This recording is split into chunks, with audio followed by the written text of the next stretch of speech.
Welcome to Infidelity Diaries. Explore the secrets and stories of infidelity with us. I stood in the hallway with the letter in my hands. Its rough paper chilled my fingers unpleasantly, as if reflecting the words written inside. This wasn't an ordinary envelope, not a bill, not an advertisement. It was addressed to me personally, in handwritten letters, like a letter from another time.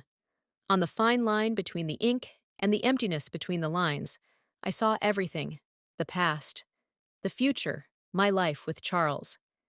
A single sentence could change everything. I'm leaving. I can no longer live with lies. These words hit like a hammer. I felt the ground beneath my feet begin to slip, as if an invisible crack was slowly tearing apart my existence. I stared at the letter, but I couldn't grasp what had just happened. Lies. What lies? How did I not see this coming? A flash of memories burst through, like a bubble bursting. The first morning in our house, the laughter that was once so natural to us, but had long since faded into background noise. My mind feverishly sifted through the events of the past months. Everything seemed as usual. We discussed trips, purchases, future plans. But this letter, it spoke of something else. Something I hadn't noticed, or maybe didn't want to notice. Charles.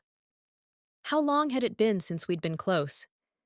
It was as if an invisible wall had formed around us. We exchanged words, but didn't really talk. We lived near each other, but not together. Suddenly, I realized that I had been avoiding his gaze for a long time. His presence had become something familiar to me, like the ticking of a clock on the wall, which you don't hear until the mechanism stops. I sat down on the edge of the table, the letter still in my hands. A void began to grow inside me, like a quiet storm that's silent at first, but soon consumes everything around it. Living with lies? Those words wouldn't leave me. I didn't know what lies he meant. Was it just exhaustion from life, or something deeper? And then my phone rang. The sharp sound jolted me from my thoughts, and I saw the name on the screen. Patrick. I knew I shouldn't answer, but my hand reached for the phone on its own. What would I say? What could he possibly say to me at this moment? My heart was pounding, and I was afraid of the answer. Too much depended on this conversation, but I couldn't understand exactly what. Placing the phone back down, I realized it wasn't about the letter, and it wasn't even about Patrick. It was about me, about how I had allowed myself to get lost in this daily routine, how I had gradually distanced myself from my own desires and feelings. Once, I knew what I wanted from life, but now all of that had been buried under an endless list of tasks and trivial conversations. When was the last time I had truly talked to Charles? Listened to him? Shared my thoughts? I rushed to the window, looking out at our yard. Outside, everything looked the same as always. The wind stirred the tree branches. A couple of neighbor kids rode their bikes. Nothing had changed, except for me. The world kept turning, but inside me, everything stood still, frozen like after a thunderclap. An inner voice tried to convince me that this was just a temporary crisis, that everything could be fixed. But what exactly needed fixing? My outlook on life? Our relationship with Charles? Or perhaps something else? I looked at the letter again, and suddenly it hit me. This letter, it wasn't the end. It was the beginning of something bigger. Maybe this was his attempt to bring us back to reality, to pull us out of this stagnation. But what reality? What do I really feel? Charles? Patrick? Or was it just the emptiness I had dug inside myself? Standing in the hallway, I felt the weight of the letter and everything it meant hanging over me. I had to make a decision. But what decision? To read between the lines or trust the words? To answer Patrick or burn the bridges while they were still intact? Charles had given me a signal to act, but I didn't know which step to take. The void inside me only grew, becoming too loud to ignore. The letter lay back on the table. I knew there were many questions ahead of me, ones I wasn't ready to answer yet. That evening, the city felt deserted. The night lights faintly reflected off the wet asphalt, and the few cars that passed by left behind brief flashes of light. Patrick and I sat in his old car, which purred quietly, almost soothingly, as if its engine knew something we didn't.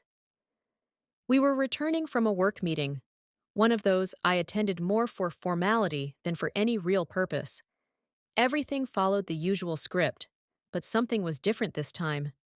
The silence in the car felt soft, not oppressive, as if it were a natural continuation of our earlier conversation about work, business, and future plans.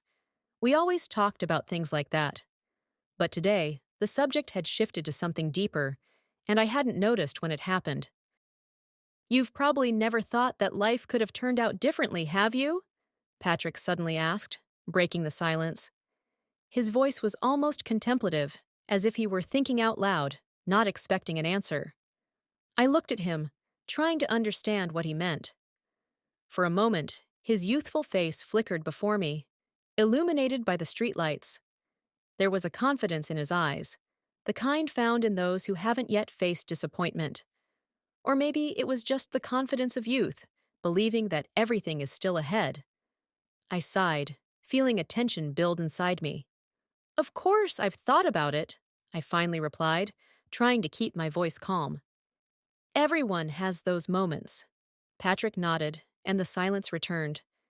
But this time, it was filled with something that hadn't been there before. We continued driving, the night deepening, and it felt as if the road were stretching longer, though our journey was short. I felt a strange uncertainty creeping over me, as if this conversation were leading somewhere I couldn't foresee. Then he reached out, gently touching my wrist. His fingers were warm, the touch light, almost fleeting, but it was enough to shake something inside me. I couldn't find the words to stop the moment, but at the same time, I didn't want to. It was wrong, but why didn't I pull my hand away?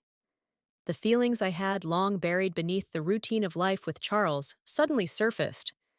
I couldn't clearly explain to myself what had just happened. Maybe it was the deceptive sense of freedom with Patrick, his youth, his ease. Or perhaps it was the silence, which suddenly felt filled with meaning I hadn't felt in a long time. Being in his company felt easy, as if the whole world faded into the background. When we stopped at the house, I reached for the seatbelt, ready to get out of the car. Everything looked as if the evening was about to end, and I would return to my usual life, where everything was predictable and calm. But then I felt him lean toward me. The kiss was instant, yet it felt endless. I didn't expect it. His lips touched mine, as if it were the natural course of events, something we had been building toward all evening, or maybe longer. In that moment, the silence between us grew even deeper, and the whole world seemed to stop. It was a quiet explosion, not a storm, not passion, but a quiet, powerful wave that tore my inner world apart. I stepped back, feeling my heart race in my chest. 1,000 thoughts flashed through my mind, but none of them could express what I was feeling. Shock, guilt, desire, it was all mixed together. I should have said something, but the words stuck in my throat. I got out of the car, slammed the door, and, without looking back, quickly walked toward the house. The dark night embraced me like an old friend, ready to hide everything that had happened, but I knew this moment couldn't be erased. I still felt the trace of his kiss on my lips, and it felt like a strange mark I couldn't get rid of. Everything inside me had turned upside down. I realized that this evening was the starting point of something new, something dangerous. I entered the house and closed the door behind me, leaving Patrick in the car, in the darkness.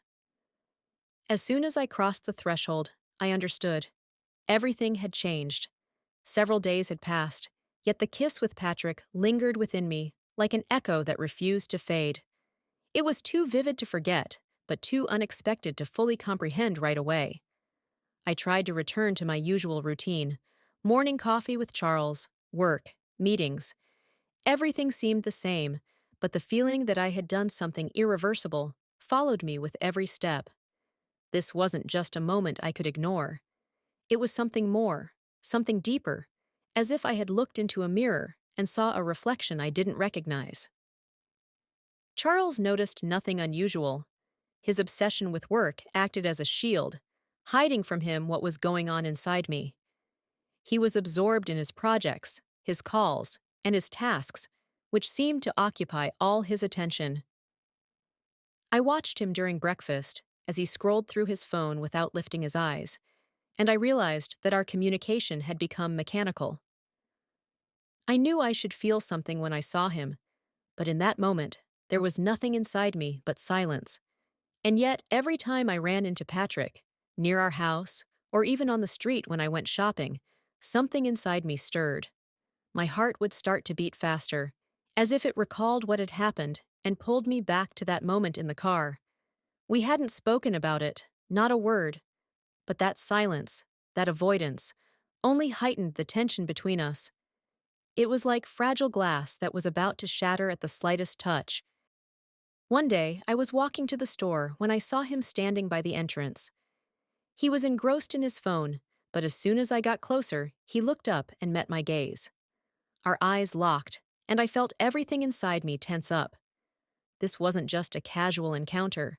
It was that same moment that forced me to remember everything: the warmth of his touch, the lightness of his kiss. We didn't say a word to each other, but that look conveyed more than any conversation could. I wanted to walk away, to pass by, as if nothing had happened, but my legs wouldn't obey me. Instead, I stopped. Time seemed to slow down, and the silence between us became too loud, as if we both knew there was something more hidden beneath it.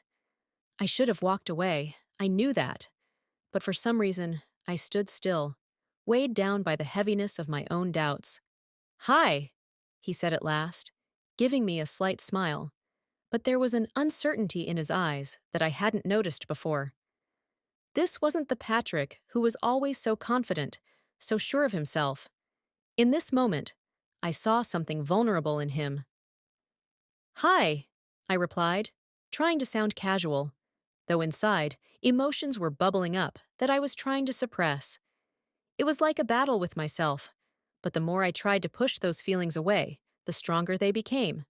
We stood in silence for a few seconds, and I felt the quiet between us grow almost tangible. I could feel its weight, its tension, seeping into every part of me. I needed to say something, but what? Ask him how he was? That seemed absurd after everything that had happened. "That night," he began, but I quickly cut him off, not wanting to hear more. "Don't," I said too quickly, surprised by the sharpness in my voice. "We don't need to talk about it." He nodded, as if accepting my decision, but I could see there were so many questions inside him, so much uncertainty. He wasn't sure how to proceed, how to deal with what had happened, and that only made me feel more confused. What had I done? Why did I let it happen? I walked away without looking back, but every step felt heavy, as if the world had become thicker, more suffocating. Inside, a battle was raging. I tried to convince myself that it had all been a mistake, that I just needed to forget about it and move on. But every time I saw Patrick, those thoughts crumbled like sand, replaced by a different reality, one in which I could no longer return to my previous life. The more I tried to avoid him, the more it seemed that fate was pushing us together. We crossed paths by accident. At the grocery store, when I went for a run, even when I was climbing the stairs to our house. These encounters weren't planned, but each one drew me deeper into my own doubts. I felt like the situation was slipping out of my control. It was like a vortex, pulling me in stronger and stronger. I could no longer rely on reason. Something deeper, almost primal, was guiding my actions and thoughts. I kept trying to tell myself that this was temporary, that I could stop at any moment. But inside, I was coming to realize that the moment had already passed, and there was nothing I could do to change the course of events. I stood by the window of my house, staring at my reflection in the glass. It seemed foreign to me. The person I saw was no longer the woman who had once lived with Charles. There was something new within me, something I didn't know how to handle. Summer seemed to drag on slowly, as if everything around me had decided to slow its pace, waiting for me to make a decision. Charles had suggested we visit his old friends out of town, spend some time at the lake, where they usually discussed politics, sports, and their latest work projects. But I refused, using work as an excuse. Deep down, I knew it wasn't about work. I needed to stay to somehow figure things out with myself, to deal with the weight that pressed on me every minute. Evenings in our home became quiet and simultaneously unbearable. I would go out into the garden. There, among the blooming bushes and the old oak tree, it was easier to breathe.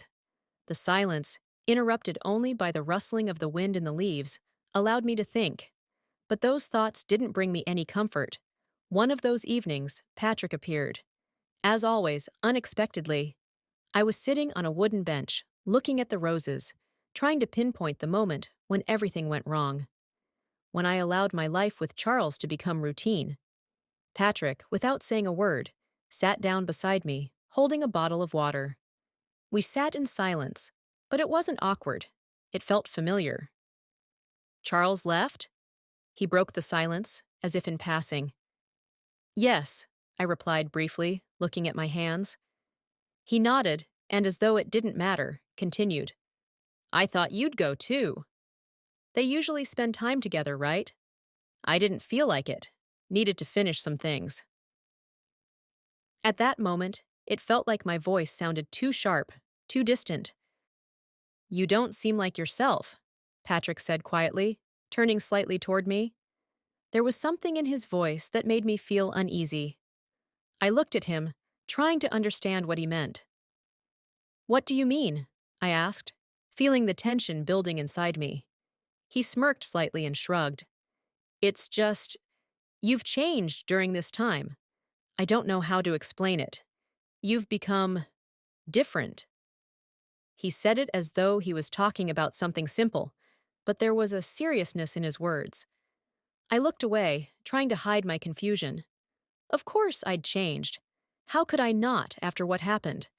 But I didn't know how to respond, so I remained silent. Patrick didn't press the matter, but his silence was louder than words. Sometimes I think that all these rules and conventions, he continued after a pause, they just get in the way of us living the way we want. What rules? I asked, though I knew perfectly well what he was referring to. You know what I'm talking about, he said, looking directly into my eyes. What's accepted, what's expected. But that doesn't always mean it's right.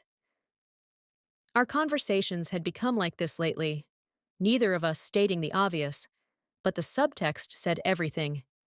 Every phrase carried more weight than just simple words. It was like we were playing a game, setting our own rules as we went along. It's not that simple, Patrick, I sighed, looking up at the darkening sky. Sometimes what we feel isn't what should be. He remained silent. His presence was heavy, but at the same time strangely comforting, as though being next to him allowed me to be honest with myself, even if I didn't know how to put it into words. Are you scared? He suddenly asked, and his question caught me off guard. I turned to meet his gaze. His eyes were serious, deeper than usual. The question was simple, but its weight crushed my chest. Am I scared? Of course I'm scared. Scared of my feelings. Scared that this crack that has appeared in my life will destroy everything I once built. Scared that I've crossed a line, but can't go back. I don't know, I said quietly, not daring to admit it outright. Patrick was silent for a long time, then slowly nodded, as if he understood me better than I understood myself. We're all afraid of something, he finally said, but if we let those fears control our lives, we'll never move forward. His words sounded so simple, yet so profound. I felt like he was talking about something bigger than just fear. About our silent agreement that nothing would change between us, even though we both knew that was a lie. Patrick, I began, but stopped, not knowing what to say. The words stuck in my throat. I couldn't express the complexity of my emotions, everything I was feeling at that moment.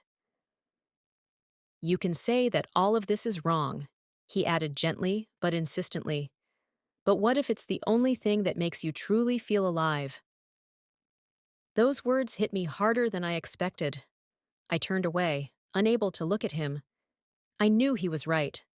I knew that this strange closeness, these nights spent in silent contemplation of each other, gave me something I couldn't find in my ordinary life. But how could I admit that? We sat there together, surrounded by silence, but inside me, everything was churning.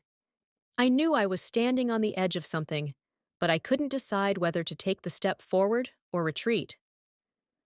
The rain started suddenly, as if someone had torn the clouds open over the city, releasing their contents onto us.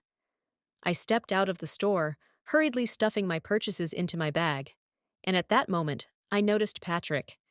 He was standing by the checkout, holding a bag with a few cans of soda and a packet of cookies.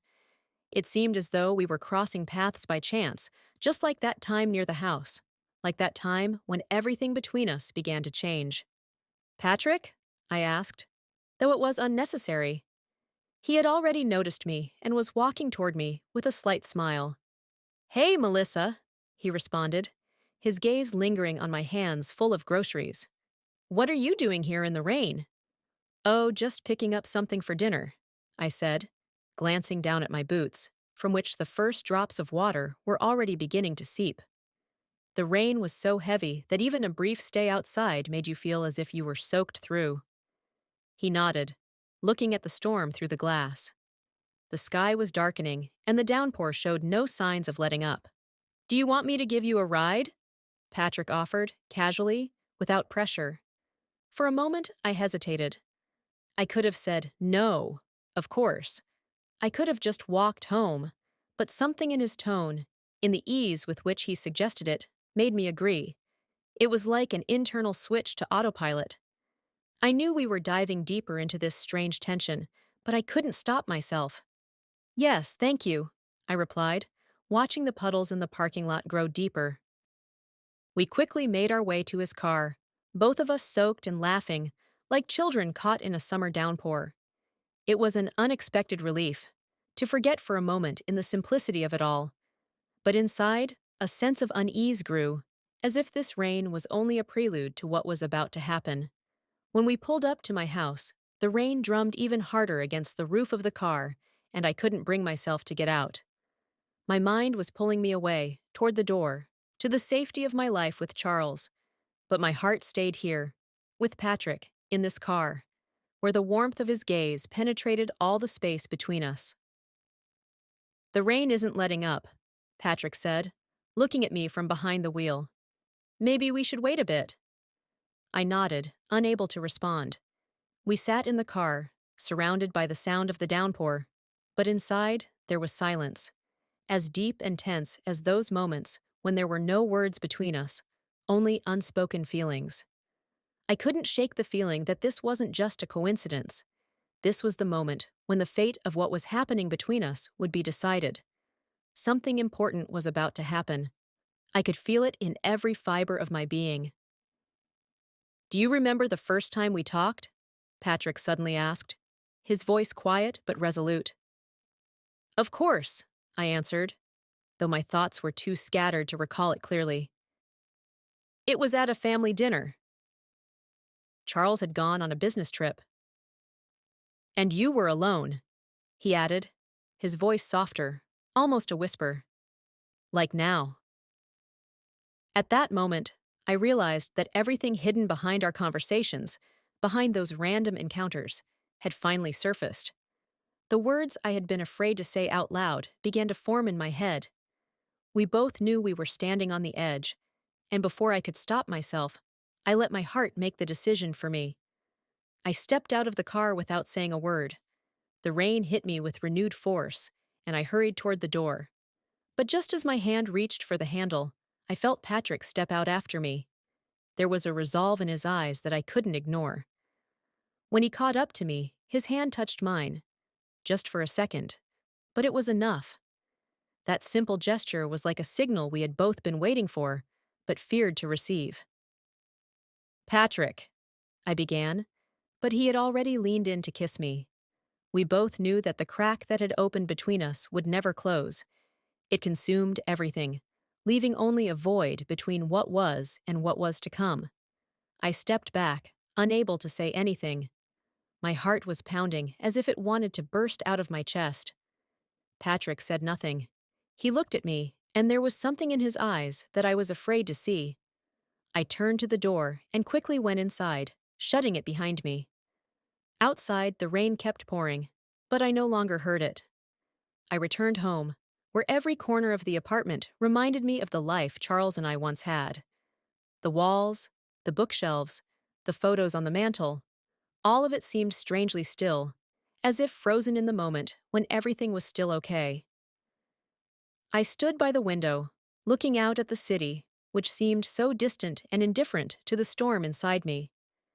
The streets were familiar, cars passed by, pedestrians rushed through the rain with their umbrellas open, and I kept trying to silence the voice inside that whispered, "Something is about to happen." That feeling of looming threat had become my constant companion. I knew that my lies, my actions, none of it could stay hidden anymore. Even if Charles hadn't noticed the changes, I felt them more and more with each passing day. The crack, invisible to him, was spreading inside me, breaking apart everything I had once thought was stable and safe. When Charles returned the next day, he was as calm as ever. His familiar movements, setting his suitcase by the door, hanging his coat on the hook, letting out his usual sigh, and hugging me, seemed as unchanging as always. But I could no longer meet his gaze. Inside me, there were so many doubts, so many unresolved questions, that it felt like he would sense it the moment he touched me. "How are you?" he asked as he approached me in the kitchen, where I was absent-mindedly preparing something. His voice was light, unsuspecting. "Everything's fine," I replied, trying not to meet his eyes. The lie was like a sharp splinter stuck in my throat. I spoke the usual words, but they no longer meant anything. He nodded, noticing nothing unusual. Perhaps it was naivety, or maybe he simply trusted me too much. And that trust was something even more painful. I couldn't bring myself to confess, couldn't steer the conversation in a different direction. Every day had become a test for me, and each time I felt that the end was near. "You look tired," Charles said, sitting down on a chair. "Maybe you should take a little break?" His words stung me. I wanted to tell him that it wasn't physical tiredness, that it was the weight I carried inside, the lies I spun day after day. But instead, I just nodded. "Maybe you're right. It's just a lot of work," I murmured, staring at the pot of boiling water, as if it could give me answers to all my inner questions. "We haven't spent much time together lately," he said after a pause. "Maybe we could go somewhere this weekend?" I turned to him. His eyes were warm and sincere, and it made me freeze in place. How had I not noticed this side of him for so long? We had become so used to our routine that I had completely forgotten what he was like before, back when things were simpler between us. "Yeah, maybe," I replied uncertainly, unsure of how to react to his suggestion. My heart was pounding in my chest, as if I were committing a crime every time I spoke to him. And this moment was no exception. The entire day passed in a silent battle with myself. I tried to act like everything was fine, but each step, each movement, felt like a struggle. Charles suspected nothing, but I felt that something inside me had already collapsed. It was as if I were standing on the edge of a cliff, no longer able to keep my balance. Late at night, when the city outside had already sunk into the glow of the nightlights, I found myself at the window again, watching the endless stream of cars. I could no longer ignore my feelings. I knew that I was lying not just to Charles, but to myself. Everything that had happened between Patrick and me was more than just a coincidence. It was a deep crack that was now growing with each passing day. My mind kept telling me that I had to end it all. I had to confess, tell Charles everything, but I couldn't. I couldn't look into his honest eyes and destroy everything we had once built. And at the same time, I knew I couldn't keep living in this lie. When Charles went to bed, I stayed in the kitchen, staring at the cup of unfinished tea. The silence of the house pressed down on me like a heavy weight. It was the calm before the storm that was about to hit our lives. Inside, there was nothing left except the sense that everything would soon come to an end. The evening was ordinary, like all the others. Charles returned from work a bit later than usual. His footsteps echoed down the hallway, and I felt my heart skip a beat for a moment. Something about his presence tonight was different. I tried to ignore the unease building inside me, that relentless voice in my head telling me that everything had changed. We sat down for dinner, and I listlessly picked at my plate with a fork. It was a typical dinner, just like always. But there was something in the air, invisible yet palpable, like a thick fog. Charles was looking at me, not in the usual way. I could feel his gaze even without lifting my eyes. He said nothing, but his silence was heavy, oppressive. I knew he had noticed something. When he finally spoke, his voice was quiet, almost too calm. "You've changed," he said, putting his fork down. There was no accusation in his tone, but there was a wariness that made me tense. "Has something happened?" I gripped the fork a little tighter, trying to gather my thoughts, but instead, everything inside me was unraveling. His words hit right at the mark, no matter how much I tried to hide it. I didn't know how to respond. Confess? Lie? I couldn't. My thoughts were a tangled mess, and I felt like I had no control over the situation. Every word seemed unnecessary. I lifted my gaze to him, and in his eyes, I saw the wariness I had dreaded. He knew. Maybe not everything, but he sensed something. The silence between us hung thick, like an impenetrable wall that I couldn't break through. This was the moment when the truth could no longer be hidden, but I was still clinging to the fragile thread that connected us. "Charles," I began, but my voice betrayed me. I felt the panic rising inside me, but I couldn't stop. My words felt strained, as if I were afraid of my own thoughts. "It's not what you think." He looked at me, his face calm, but there was a flicker of pain in his eyes. He knew. He had always been too perceptive, too attuned to the little details, the things I had perhaps thought insignificant. "I don't know what to think." His voice was steady, but I caught a hint of weariness in it. "But I can see that something has changed between us." I couldn't look at him any longer. My eyes fell to the plate in front of me, but I no longer saw it. Everything that was happening felt too real, too painful to keep hiding behind words.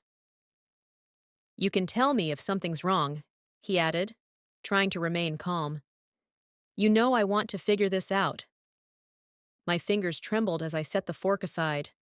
He was trying to be reasonable, trying to understand me, but I knew the answer he needed would destroy everything.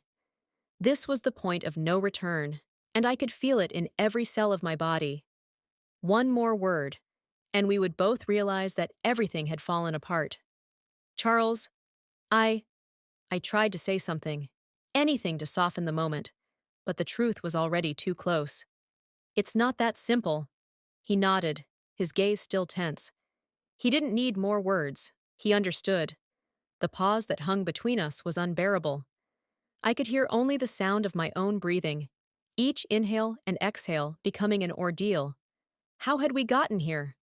"I just want to know the truth," he said, looking directly into my eyes again. "We've been together for so many years." Those words pierced me to my core. The truth? I had always thought I could manage it, that I could hide everything behind the mask of normalcy, in the routine of our days.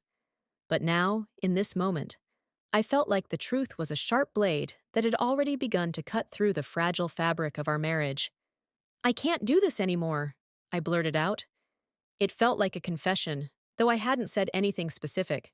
But in those words, Charles caught the essence. I saw his face change for a moment, his eyes darkening.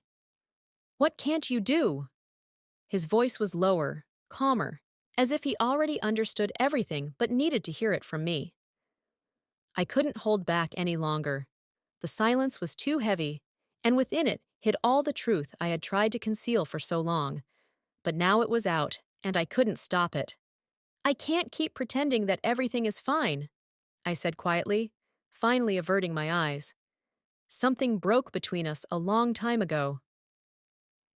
The silence hung between us again, but this time it was filled with meaning. This was the moment when all masks were stripped away. I didn't know what would happen next, but I knew one thing. This conversation had changed everything. We both sat in silence, lost in our own thoughts, but I could feel that something between us had shattered irreparably. When I returned home that evening, the night had already wrapped the city, hiding its familiar outlines beneath a thick blanket of darkness.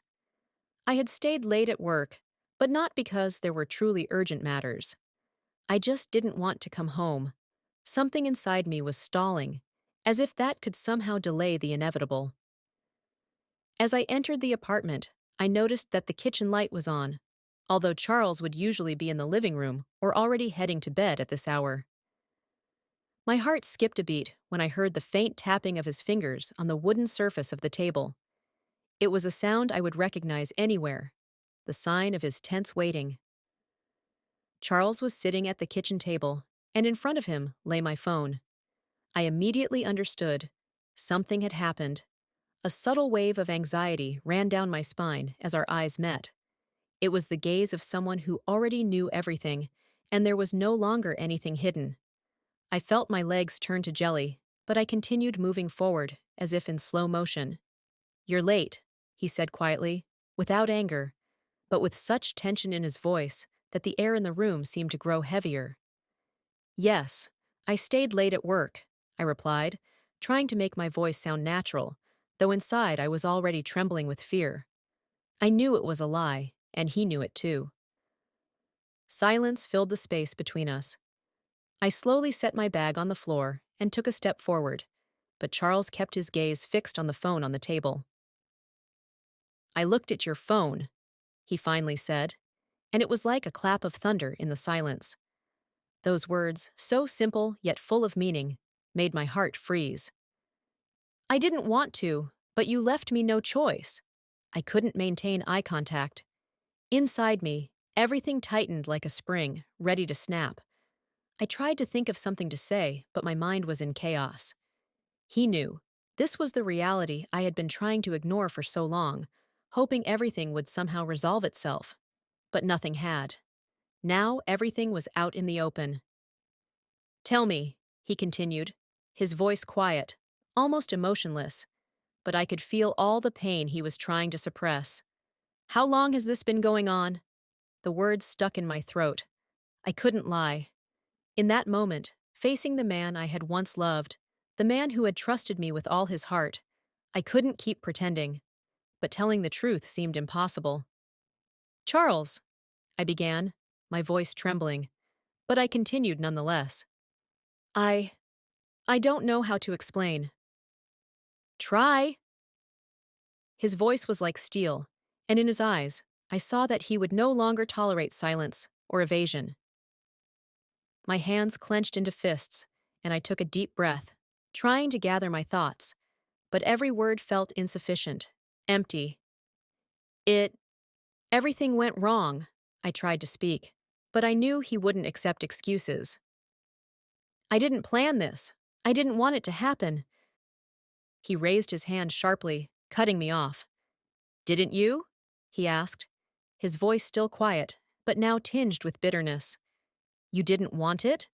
Then why did you let it continue? Why didn't you stop?" I didn't know how to answer. Everything I could offer felt like feeble justifications. My actions had destroyed our marriage, and I could no longer deny it. Charles didn't shout, didn't rage. His calm was worse than if he had exploded. It showed that he had already made his decision, that everything between us was over, even if he hadn't said it out loud. You knew this would destroy us," he said, looking straight into my eyes. "And yet, you did it anyway." I wanted to say something, but I couldn't. Inside, everything was screaming, but nothing came out. Just silence. "We can't be together anymore." His words sounded like a verdict. They were precise and cold, like the blade of a knife. But I won't file for divorce now. You'll have time to think it over. But for me, this is the end. He stood up, saying nothing more, and walked past me, leaving me in that dead silence. I stood there, alone in our kitchen, surrounded by the same things that had once symbolized our life together. But now, all I could see around me was emptiness. I knew there was no turning back. Silence filled the house again, but now it was different. It had become cold, heavy, like a tombstone. All that remained was to wait for that silence to swallow everything for good. The silence in the apartment had become almost unbearable. Since that evening, when everything fell apart, Charles had practically disappeared from my life. He left on a business trip, leaving me alone with the consequences of his actions and with the emptiness that filled the house. All of his things were in their places, but his presence had dissolved, as if he had taken all the air with him, leaving me to suffocate in solitude. Patrick kept texting, trying to call, but I ignored his messages. Every word from him felt like an echo of the mistake that had turned my life upside down. He was part of something I could no longer control, part of the chaos I had created myself. But now that everything was ruined, I didn't know where to go next. My feelings for Patrick were mixed with guilt and shame, and every call from him reminded me of what I had lost. One morning, as I was making tea, the phone vibrated on the table. It was a message from Charles. Just 3 words that pierced through me.